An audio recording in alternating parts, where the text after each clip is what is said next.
Study IQ IAS, आपका selection हमारा mission. किसी भी कंट्री को समझने के लिए हम उसे तीन एंगल से देख सकते हैं। पहला, उसकी जेनेटिक कॉम्पोजिशन, यानी कि उसकी पॉपुलेशन किन और पॉपुलेशंस के काफी क्लोज है जेनेटिकली। दूसरा, उसका कल्चर और सिविलाइजेशन। तीसरा, उसकी ज्योग्राफी।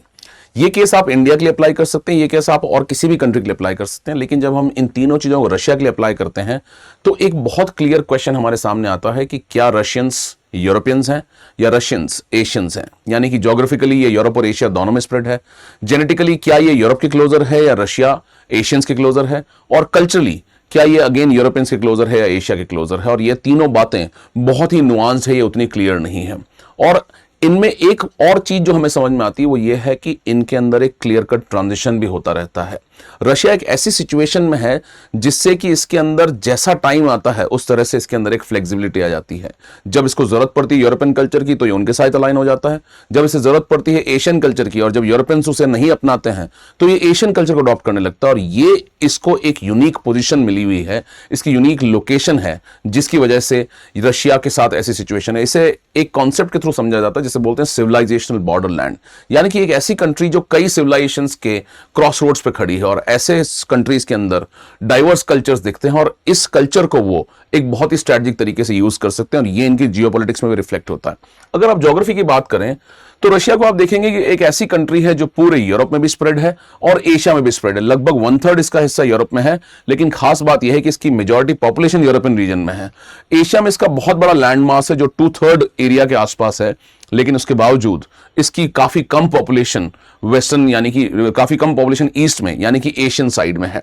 तो जो कंट्री दो कॉन्टिनेंट्स पर स्प्रेड है तो हमेशा एक बात आपके दिमाग में आएगी कि क्या ये यूरोप के क्लोजर है या ये एशिया के क्लोजर है।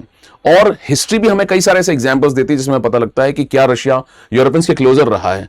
जैसे आज तो हमें नजर आता है कि यूरोप और रशिया के बीच में कॉन्फ्लिक्ट है, क्योंकि यूरोपियन जो अलाइज हैं वेस्टर्न साइड में वो यूनाइटेड स्टेट्स के अमेरिका के अलाइज हैं, नेटो के पार्ट हैं। लेकिन रशिया और यूएस एक टाइम पे पार्टनर रहे सेकेंड वर्ल्ड वॉर में हिटलर को हराने के लिए। यानी कि रशिया इस तरह की फ्लेक्सिबिलिटी कैसे उसके पास में है, कैसे वो अपने नीड बेस्ड अलायंसेस बना लेता है और कैसे कल्चरल सिमिलैरिटीज और डिफरेंसेस को यूज करता है अपनी जियोपॉलिटिक्स के लिए। इन सभी चीजों को समझने के लिए हमें इसे तीन एंगल समझना होगा कि रशियंस जेनेटिकली किन पॉपुलेशंस के क्लोजर हैं, रशिया कल्चरली किन के क्लोजर है और क्या हमें कोई वहां कल्चरल शिफ्ट नजर आ रहा है, और तीसरा कि आखिर इन दोनों चीजों का इंप्लीकेशन इनकी जियोपॉलिटिक्स पे क्या है। यानी कि रशिया हमें एक क्लियर कट पैराडॉक्स की तरह नजर आता है और इन नुआंसेस को आज हम इस वीडियो के अंदर थोड़ा डिटेल में समझेंगे। My name is Mangal Singh, I teach anthropology. मेरा बैच ऑलरेडी स्टार्ट हो चुका है एंथ्रोपोलॉजी का। It is one of the most successful toppers. Use my code MSc Live to get best of the discounts.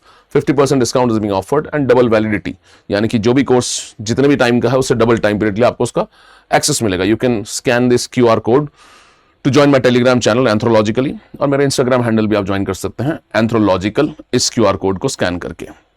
अब देखिए, सबसे पहला सवाल उठता है कि क्या रशियन यूरोपियंस हैं या ये एशियन हैं, और इसको हम तीन पर्सपेक्टिव से देख सकते हैं। पहला जेनेटिक, दूसरा ज्योग्राफिक और तीसरा जियोपॉलिटिकली।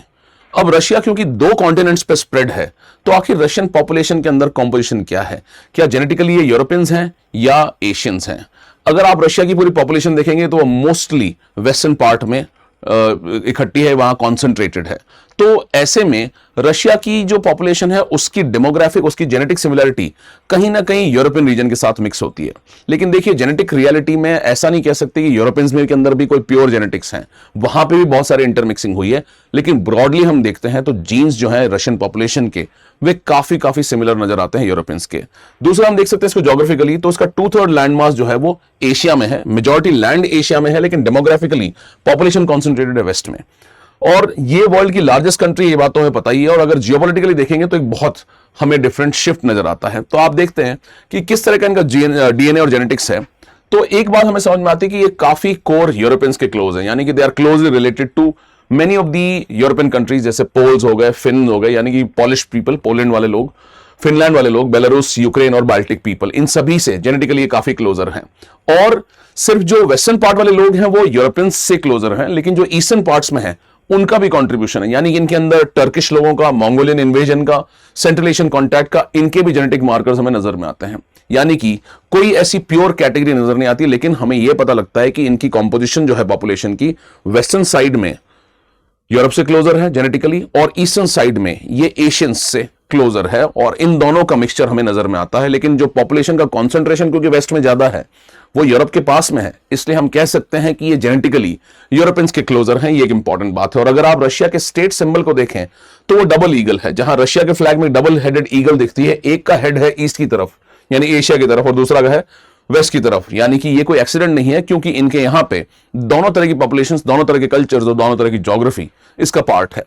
दूसरा एंगल अगर अपन देखें कि रशिया कल्चरली किनके क्लोजर है, तो देखिए हमेशा से रशिया के अंदर क्योंकि डेमोग्राफिकली उनकी पॉपुलेशन कॉन्सेंट्रेटेड थी वेस्ट में, तो उनका कल्चर काफी क्लोज रहा यूरोप के साथ में। पास्ट में कई सारे इंपॉर्टेंट फिगर्स रशिया के, इंपॉर्टेंट लिटरेचर, इंपॉर्टेंट उनके कमेंटेटर्स, उनके थिंकर्स, उनका सभी का अलाइनमेंट वेस्ट यूरोपियन रीजन के साथ रहा है। दूसरा आप देखते हैं कि रशिया के अंदर क्रिश्चियनिटी है और क्रिश्चियनिटी जो है वो पूरे यूरोप के अंदर भी प्रेजेंट है, यानी कि रिलीजन वाइज, कल्चर वाइज और कई सारे एंगल से रशिया वेस्टर्न पीपल कंट्रीज के यूरोपियन रीजन के काफी क्लोजर नजर आता है। यानी कि ऑर्थोडॉक्स क्रिश्चियनिटी और इसके जो रूट्स हैं वो सेम एब्राहमिक रूट्स हैं, यानी कि क्रिश्चियनिटी का बर्थ जिस एरिया से होता है और जो स्प्रेड होता है यूरोप के अंदर, वही क्रिश्चियनिटी रशिया के अंदर भी है। उनके जो इंपॉर्टेंट फिगर्स हैं कई सारे, जैसे टॉल्स्टॉय या डॉस्टोवस्की, ये सभी लोग कहीं ना कहीं यूरोपियन कल्चर से इंस्पायर्ड थे। Classical European architecture, Saint Petersburg, Russia के लोग जो हैं वो वेकेशन करने भी पेरिस और रोम जाते थे। यानी कि हमें ये पता लगता है कि कल्चरली ट्रेडिशनली वो क्लोजर रहे हैं यूरोपियन रीजन के। लेकिन अब आज का समय कुछ ऐसा हो गया कि रशिया के ऊपर सैंक्शंस हैं, यूक्रेन क्राइसिस की वजह से वॉर है, रशिया को कहीं ना कहीं थोड़ा आइसोलेट करने की कोशिश की जा रही है और ऐसे में रशिया अपने कल्चर को थोड़ा शिफ्ट कर रहा है यूरेशियन रीजन की तरफ, यानी कि एशियन रीजन की तरफ। वो इन्वाइट कर रहा है लोगों को एशियन एरियाज से। इसके और भी कई सारे कारण हैं। एक तो यूरोप की एपैथी है, दूसरा यह है कि इनकी डेमोग्राफी में भी स्टैग्नेशन है और इस डेमोग्राफिक स्टैग्नेशन को रोकने के लिए भी ये कहीं ना कहीं एशिया की तरफ देख रहा है जहां पॉपुलेशन बहुत ज्यादा है, तो वो एशियंस को इनवाइट भी कर रहा है वहां पे। और क्योंकि रशिया के पार्टनर्स रहे हैं इंडिया, उनके साथ इनका अलाइनमेंट रहा है। सेंट्रल एशियन कंट्रीज हमेशा रशिया के पार्ट रहे हैं, यूएसआर के पार्ट थे ऑलरेडी, और इंक्रीजिंगली रशिया अब चाइना के ऊपर डिपेंडेंट है। तो इसके ऊपर एक नेसेसिटी भी आ गई है कि वो कल्चर को, अगर आप रशिया के कल्चर को 2010 में देखें और 2030 में देखेंगे तो शायद ये कल्चर बहुत डिफरेंट नजर आएगा 2010 से, क्योंकि 2010 में रशियन सिचुएशन बहुत डिफरेंट थी और 2030 में ये बहुत डिफरेंट है क्योंकि रशिया यूक्रेन क्राइसिस की वजह से थोड़ा आइसोलेटेड हो गया और ये ईस्ट की तरफ देख रहा है। तो हमें एक जो चीज नजर आती है वो है कि it is pivoting towards Asia. Russia के टॉप टूरिस्ट साउथ एशिया से आते हैं, वर्कर्स यहां से आ रहे हैं और कई सारे एरियाज से रशिया के अंदर कल्चर का इंट्रूजन होता है क्योंकि इसकी ज्योग्राफी इतनी यूनिक है कि चारों तरफ से हमें नजर आती है। लेकिन वेस्ट के साथ में एनिमीज ही रहे हैं कि हमेशा रशिया। जैसे आज की जियोपॉलिटिक्स अगर हम देखें तो हमें ये बात समझ में आती है कि रशिया जो है वो यूरोप के साथ में कहीं ना कहीं डीलिंग हो चुका है और ये इसका प्राइमरी रीजन यूक्रेन क्राइसिस है। लेकिन ऐसा नहीं है कि रशिया हमेशा से यूरोप के अगेंस्ट है।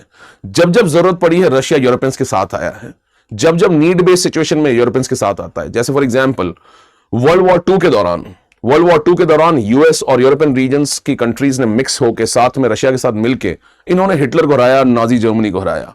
तो ये एक टाइम था जब दोनों चाहे ऑपोजिट आइडियोलॉजीज को फॉलो करते थे, कैपिटलिज्म और कम्युनिज्म को, लेकिन फिर भी दोनों साथ आए और दोनों ने नाजी जर्मनी को हराया। तो ये साइन दिखाता है कि जब भी जरूरत पड़ती है रशिया यूरोपियंस के साथ में अलाइन भी करता है। ये हमें बात दिख गई यहां पे।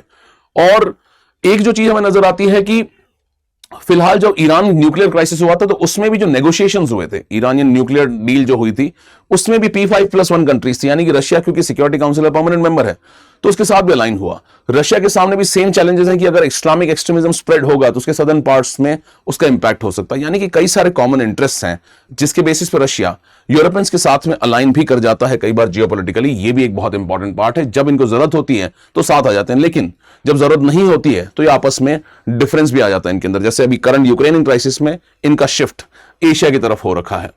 अब देखिए कि क्यों रशिया जो है इनके साथ अलाइन करता है वेस्ट के साथ में टेम्परेरी। पहला, बैलेंस ऑफ पावर लॉजिक, यानी कि इनके सामने जब कोई परमानेंट एनिमी क्लियरली इनका है नहीं, इनके सामने जब भी जो एनिमी बनता है उसके हिसाब से अपने आप को अलाइन करते हैं। यानी कि जब जर्मनी को हराना था तो यूरोपियंस के साथ अलाइन थे। जब कोल्ड वॉर खत्म हुआ तो कहीं ना कहीं रशिया ने यूरोप के साथ में अपने रिलेशंस को नॉर्मलाइज करना शुरू किया। लेकिन जब क्रीमियन पेनिनसुला वाला क्राइसिस आया और जब यूक्रेन क्राइसिस आया तो फिर से वो थोड़ा आइसोलेट होने लगा। दूसरा, रशिया का जो सिक्योरिटी पैरामीटर है बहुत ही वास्ट है। पूरा एशिया और यूरेशियन रीजन में जब स्प्रेड है तो ऐसे में उसको बहुत डायरेक्शन से अपने थ्रेट को हैंडल करना पड़ता है, इसलिए उसको एक फ्लेक्सिबिलिटी दिखानी पड़ती रहती है। और दूसरा, कल्चरली और जेनेटिकली तो रशिया यूरोप के क्लोजर है ही, हमेशा से क्लोजर रहा ही है। तो इसकी वजह से इसके पास एक अपॉर्चुनिटी रहती है इनके साथ में अलाइन करने की। अब देखिए, इसको आप इस एंगल से भी देख सकते हैं कि ज्योग्राफिकली तो वो स्प्रेड था, जेनेटिकली है, कल्चरली भी सिमिलर है, लेकिन क्यों रशिया ऐसा कर पाता है? इसे एंथ्रोपोलॉजिस्ट बोलते हैं कि ये एक सिविलाइजेशनल बॉर्डरलैंड है। बॉर्डरलैंड का क्या मतलब है? ये एक ऐसी सोसाइटी है which stands at the intersection of two cultural spheres that draws its identity from that very in between position। यानी कि ये दोनों सिविलाइजेशंस के क्रॉस रोड्स पे है, दोनों के कल्चरल फीचर्स को शेयर करता है, और ऐसे में रशिया के पास अपॉर्चुनिटी रहती है कि वो अपने आप को डिफाइन कर सके किसी और के अगेंस्ट। जब जो जरूरत पड़ेगी उसके हिसाब से वो अलाइन करेगा, जब जो जरूरत पड़ेगी उसके साथ में वो उसका एनिमी बन जाएगा। और ब्रॉडली अगर अपन देखें तो वैसे तो ये यूरोप के क्लोजर है कल्चरली और जेनेटिकली, लेकिन अब धीरे धीरे जैसे जियोपॉलिटिक्स हो रही है, it is being pushed towards Asia. और फाइनली अगर आप रशिया को देखें तो इसका मेन फोकस है मैक्सिमम स्ट्रेटेजिक फ्लेक्सिबिलिटी, यानी कि ना ये किसी एक तरफ रहता है, ये हमेशा अपनी जरूरत के हिसाब से एक शिफ्ट मार लेता है, जरूरत के हिसाब से अपने आप को लाइन करता है। जैसे आपने देखा होगा अभी ईरान वाला जो क्राइसिस हुआ, ईरान में जो वॉर चल रहा है, इस वॉर के दौरान यूएस ने रशियन ऑयल के ऊपर से सैंक्शंस अपलिफ्ट कर दिए थे। उन्होंने वेवर दिया था रशियन ऑयल एंड गैस को, क्योंकि उन्हें पता था कि दुनिया में ऑयल एंड गैस का क्राइसिस आएगा, और ऐसे में रशिया और यूएस दोनों ने साथ मिलकर ऑयल एंड गैस सप्लाईज करना शुरू किया। तो ये कहीं ना कहीं साइन बताता है कि जब जरूरत पड़ती है रशिया वेस्ट के साथ अलाइन करता है, और जब जरूरत पर जब वेस्ट उससे पुश करता है तो ईस्ट की तरफ पुश हो जाता है। और ये एक बहुत इंटरेस्टिंग पार्ट है, यानी कि अगर हमें रशिया को समझना होगा तो हम तीन से समझ सकते हैं। Russia's DNA is majority European, but its geography, history and politics make it Eurasian. It is not purely European. Second, Russia and the West fight constantly. ये आपस में लड़ते हैं, लेकिन ये यूनाइट भी होते हैं जब एक कॉमन थ्रेट आता है। ये एक फ्रेंडशिप नहीं है, एक स्ट्रेटेजिक कैलकुलेशन है। और फाइनली रशिया एक हिंज है यूरोप और एशिया के बीच में। दैट इज नॉट वीकनेस, वो एक्चुअली इसकी सबसे ग्रेटेस्ट स्ट्रेंथ है जियोपॉलिटिक्स के अंदर। My name is Mangal Singh, I teach anthropology. The batch is going on. Use the code MSC Live. Use the 50% discount and the double validity. And scan these QR codes to join my Telegram channel and Instagram handle. Thank you so much. Study IQ IAS, आपका selection हमारा mission.